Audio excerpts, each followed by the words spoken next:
Money simply does not buy happiness, bro. And that's just like the reality of it.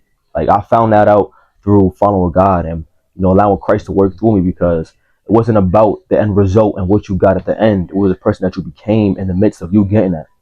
We so focused on what social media says and outside opinions that it causes us to make this image of what things supposed to look like and what is considered what you should have so that you could be happy.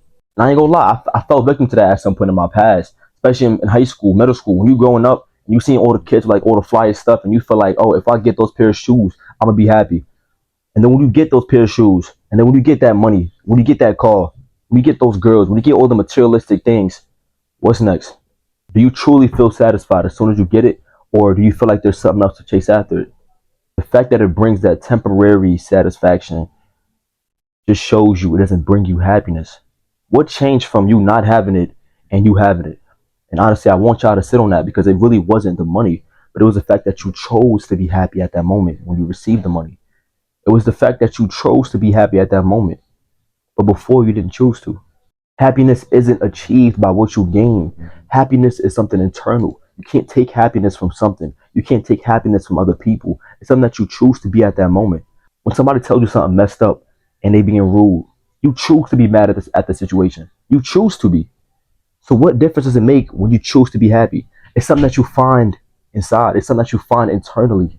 And I'll be so honest with y'all, me finding God allowed me to understand that it wasn't about the materialistic things. All that money is simply just paper, bro. We fighting so much. We working so hard over just paper. Why are you so stressed out about that when you can literally be happy right now while you don't have everything that you want? It's not what you need. It's funny because we act like the things that we want are our needs, and that's exactly where we go wrong. You got a pair of shoes, but you feel like you need the better pair of shoes. You're not even thankful that you even have those in the first place. You're not even showing gratitude towards what you got. And you so focused on like the next thing. This whole fantasy about money is something where people are chasing something that literally comes and goes, bro. And the fact that you idolizing it so much is the reason why you don't have it. To the point where you chasing it so much that you're not even spending time with your family.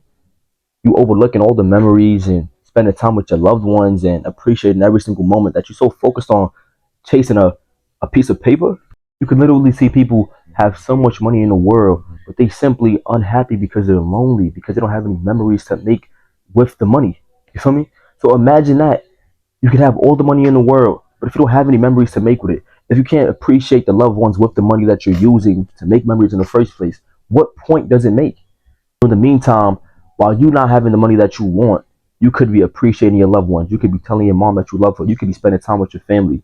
And trust me, I get it. You want to grind so bad so that you can retire your parents. You could buy your family a new house and treat everybody good. But at the same time, you could still be spending time with these people that you appreciate because you do not know if you have tomorrow. You're letting the money get in the way of you spending time with your family, not knowing if you're going to see tomorrow. And so you forgetting to appreciate them now.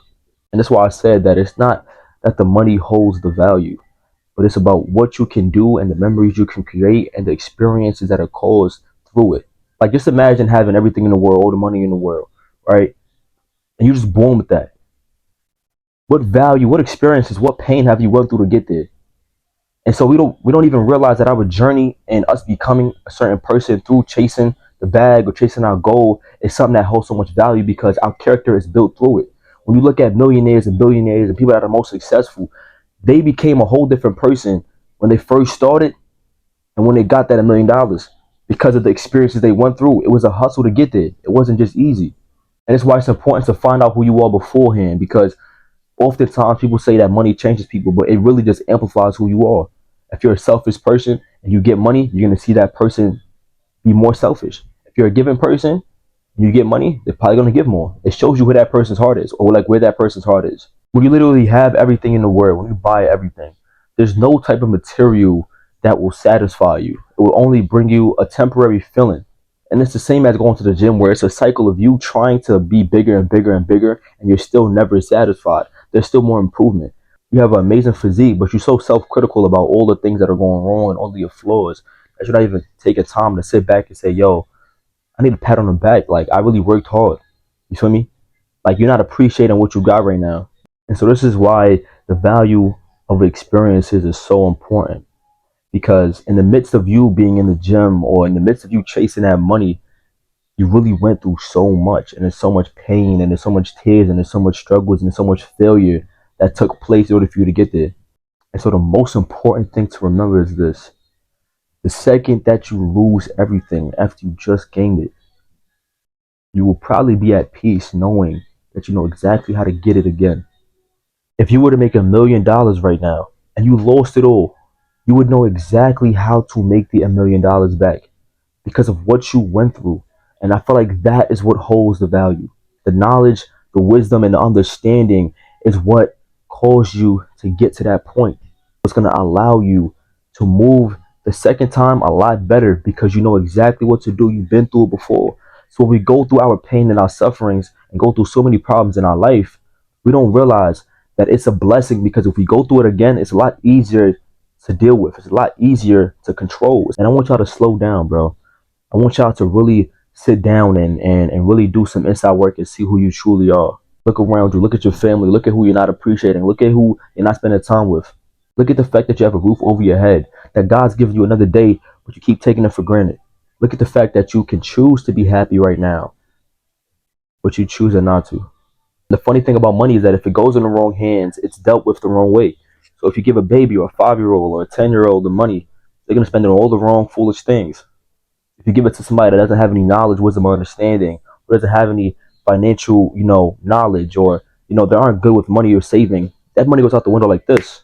Find out who you are. Find out what your priorities are. Find out what you keep idolizing so much. Look at what you want and look at what you need.